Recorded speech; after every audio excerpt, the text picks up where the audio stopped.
Pemirsa, masyarakat Indonesia tersentak dengan munculnya beragam kasus pelecehan seksual yang terjadi di sejumlah kampus ternama Indonesia. Walaupun baru ramai diperbincangkan, tapi kasus pelecehan atau kekerasan seksual di Indonesia telah terjadi sejak lama. Lantas apa yang harus dilakukan untuk mencegah kasus-kasus serupa terjadi di masa yang akan datang?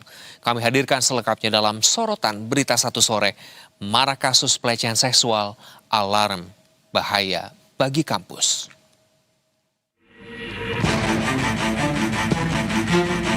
Universitas Indonesia memastikan bahwa proses investigasi tengah berjalan secara komprehensif. Terdapat 16 mahasiswa berstatus sebagai terduga pihak yang terlibat. Seluruhnya sedang menjalani proses pemeriksaan sesuai mekanisme yang berlaku dengan tetap menjunjung tinggi asas praduga tak bersalah dan keadilan.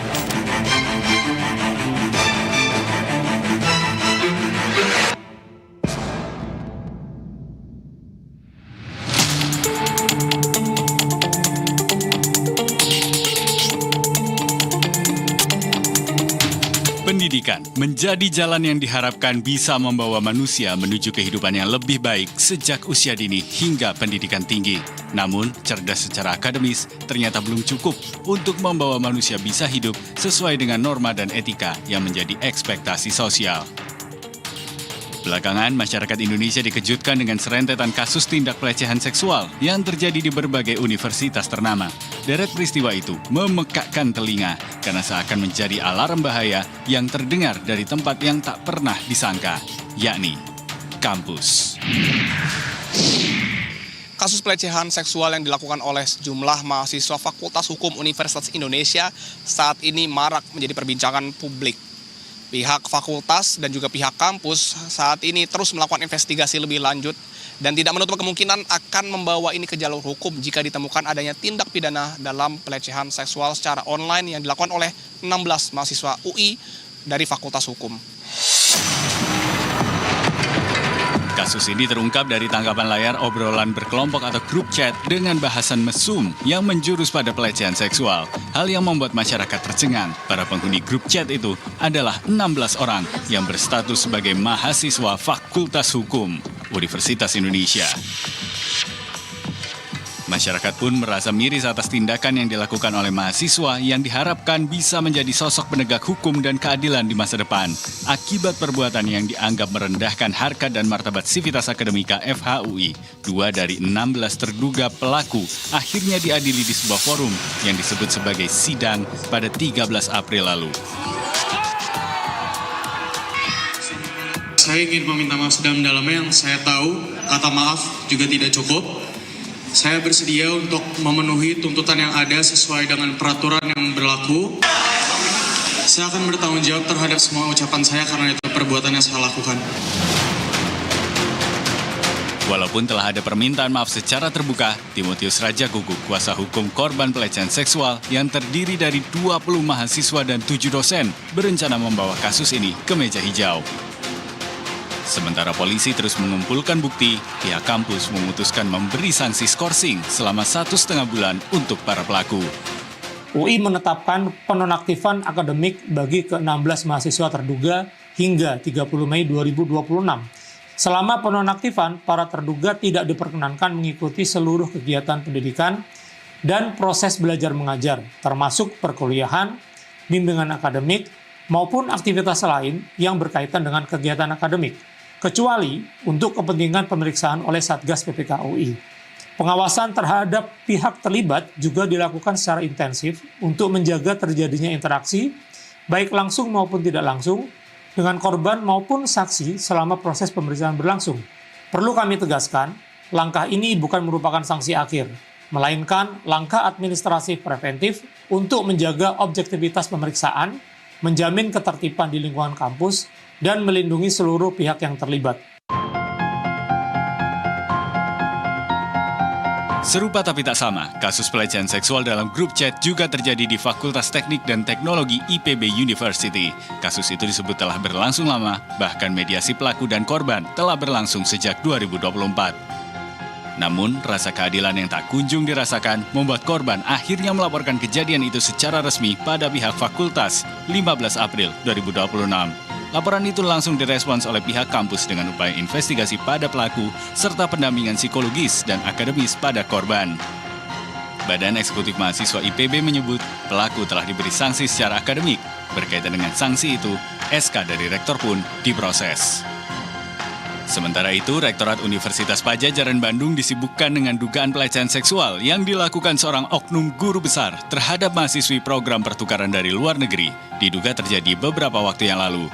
Sebuah tim investigasi yang terdiri dari Satuan Tugas Pencegahan dan Penanganan Kekerasan Seksual atau Satgas PPKS Unpad, serta unsur Senat Fakultas terkait dibentuk untuk menangani kasus secara hati-hati dengan prinsip keberpihakan pada korban yang diketahui kini sudah tidak menjalani studi di Jatinangor. Cerita lainnya datang dari Institut Teknologi Bandung ketika Orkes Semi Dangdut yang merupakan unit di bawah Himpunan Mahasiswa Tambang tampil membawakan lagu berjudul Erika, sebuah karya yang tercipta sejak tahun 80-an.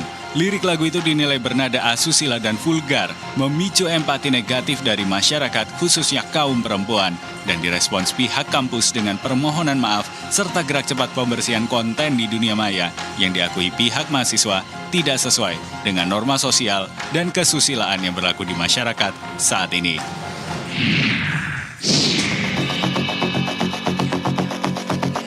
Merespons rentetan kasus yang terjadi, Komisi 10 DPR RI menggelar rapat dengar pendapat bersama Kementerian Pendidikan Tinggi, Sains dan Teknologi atau Kemendikti-Saintek dan pimpinan dari 4 perguruan tinggi Senin 20 April lalu. Rapat diputuskan berlangsung secara tertutup untuk bisa mendalami kasus, tapi tetap menjaga identitas korban yang mungkin disebutkan dalam proses rapat. Sementara itu, 2 hari sebelumnya, Brian Yuliarto dalam wawancara eksklusif di Berita Satu Sore menyebut kasus-kasus ini menjadi alarm bagi seluruh sivitas akademika. Ia pun meminta pihak perguruan tinggi untuk secara terbuka merespons dengan cepat kasus-kasus yang ada, sekaligus memberi perlindungan menyeluruh terhadap korban dan tak segan untuk menindak siapapun pelaku pelecehan seksual di lingkungan pendidikan tinggi. Sehingga kami tidak segan-segan untuk siapapun pelakunya, apakah itu dosen, mahasiswa, tendik, seluruh sivitas akademika, itu tentu tidak memiliki kekhususan ya. Kita tidak memandang, tidak boleh ada kekhususan, seluruhnya harus segera diproses dengan cepat, dengan objektif, dengan adil. Kenapa cepat? Karena kami ingin memberikan perlindungan dan keberpihakan kepada korban. Sehingga itu, Mas, jadi kita berharap berbagai proses ini kami akan jadikan suatu alarm ya, suatu evaluasi, dan kami juga meminta tidak segan-segan, jangan takut untuk melapor ketika ada indikasi, ada kecenderungan terhadap pelecehan atau kekerasan dalam bentuk apapun, silakan untuk melaporkan kepada Satgas PPKPT gitu ya, sehingga segera dapat ditindaklanjuti. Arifah Fauziah, Menteri Pemberdayaan Perempuan dan Perlindungan Anak menegaskan kekerasan seksual dalam bentuk apapun termasuk percakapan tidak dapat ditoleransi. Ia juga meminta masyarakat tidak menormalisasi candaan terkait seksual serta mendorong pengusutan kasus ini secara transparan dan tanpa pandang bulu. Kami mengecam keras segala bentuk pelecehan terhadap perempuan, termasuk yang terjadi di ruang digital. Tindakan tersebut tidak hanya merendahkan martabat perempuan, tapi juga mencederai rasa aman di lingkungan akademik. Kami mengapresiasi langkah awal yang telah dilakukan pihak kampus dan mendorong penanganan kasus ini secara menyeluruh, transparan, dan berperspektif korban. Kecaman keras juga disampaikan Puan Maharani, Ketua DPR RI, yang menegaskan tak ada toleransi untuk segala bentuk kekerasan seksual. Ia juga menekankan pentingnya peran dunia pendidikan dalam mencegah kejadian serupa terulang. Tidak boleh ada kekerasan seksual dimanapun, dan kami tentu saja menolak ada kekerasan seksual dimanapun, dan tentu saja harus diadili secara adil, dan bagaimana kemudian dunia pendidikan juga harus memberikan pendidikan. Di dunia pendidikan, universitas harus bisa memberikan dan menjaga semuanya itu untuk bisa adil dan tidak boleh terulang lagi. Harus dievaluasi, kemudian semuanya harus bicara, harus berani berbicara terkait dengan ini, dan tidak boleh no kekerasan seksual dimanapun. Walaupun baru ramai diperbincangkan belakangan ini, seiring dengan viralnya sejumlah kasus, nyatanya pelecehan seksual di lingkungan kampus bukanlah hal baru. Kasus-kasus pelecehan seksual telah ada sejak lama, terlihat dari data sejumlah survei yang dilakukan oleh berbagai lembaga. Berdasarkan catatan tahunan 2025 dari Komnas Perempuan, ada 4.178 kasus kekerasan yang terdata, mayoritas terjadi di ruang pendidikan dan kampus pada tahun 2024. Setahun kemudian, terdapat peningkatan jumlah kasus kekerasan berbasis gender terhadap perempuan dengan 37,51% dari seluruh pengaduan yang terverifikasi merupakan kasus kekerasan seksual. Dan kasus pelecehan seksual di perguruan tinggi termasuk yang mengalami peningkatan, terlihat dari naiknya jumlah laporan yang disampaikan melalui Satgas PPKS. Sementara itu, Jaringan Pemantau Pendidikan Indonesia atau JPPI mencatat pada 3 bulan pertama tahun 2026, ada 233 kasus kekerasan di lingkungan pendidikan. Dari jumlah itu, kasus kekerasan terbanyak terjadi di sekolah dengan 71%, sementara perguruan tinggi menempati peringkat kedua dengan 9%. Terkait jenisnya, JPPI mencatat kekerasan seksual sebagai jenis kekerasan yang paling banyak terjadi, mencapai 46% dari seluruh kasus. Jenis kekerasan lainnya yang juga tercatat meliputi kekerasan fisik, perundungan, dan kebijakan yang mengandung kekerasan. Sebelumnya, pada 2021 hingga 2024, Pusat Layanan Terpadu Pencegahan dan Penanganan Kekerasan Seksual Universitas Islam Negeri Sunan Kalijaga Yogyakarta mencatat kasus kekerasan seksual terkait mahasiswa bisa terjadi di berbagai tempat. Lingkungan kampus yang semestinya menjadi lokasi yang aman dan nyaman untuk para mahasiswa justru paling sering menjadi lokasi terjadinya kasus kekerasan seksual, mencapai 52% dari keseluruhan kasus. Sementara kejadian di luar kampus sebanyak 26% dan di dunia maya sebanyak 22%. Dengan banyaknya kasus-kasus itu, kebanyakan korban memilih untuk diam. Survei Kemendikbud pada 2020 menunjukkan 77% dosen mengonfirmasi bahwa kasus kekerasan seksual pernah terjadi di kampus, sementara 63% kasus justru tak pernah dilaporkan pada pihak kampus.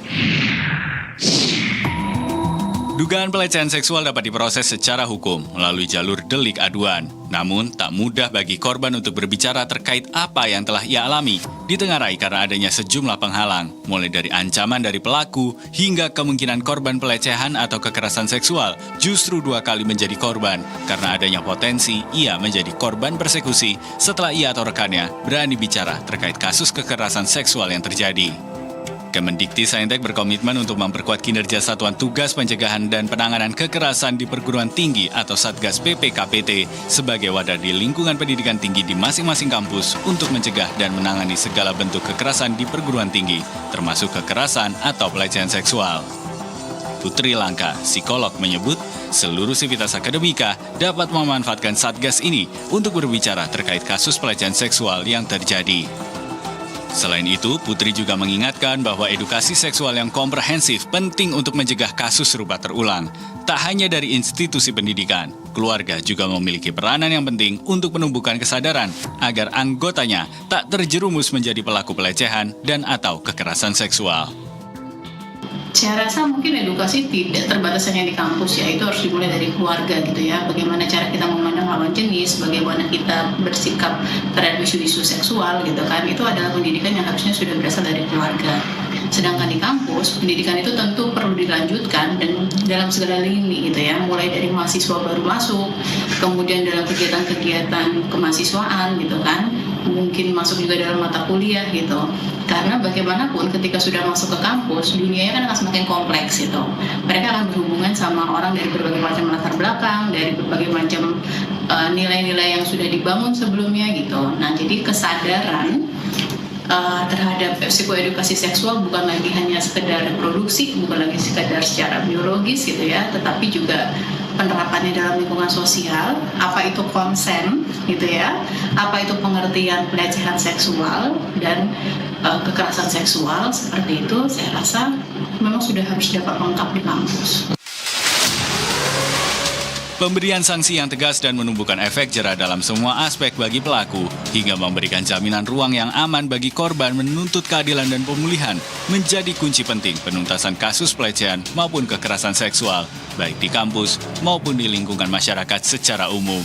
Namun, kehadiran keluarga untuk memberi pemahaman pada anggota keluarga tak kalah pentingnya untuk mencegah munculnya pelaku pelecehan seksual baru dan juga memberi kekuatan pada anggota keluarga untuk berani bersuara ketika menjadi korban tindak asusila. Tim Liputan, Berita 1.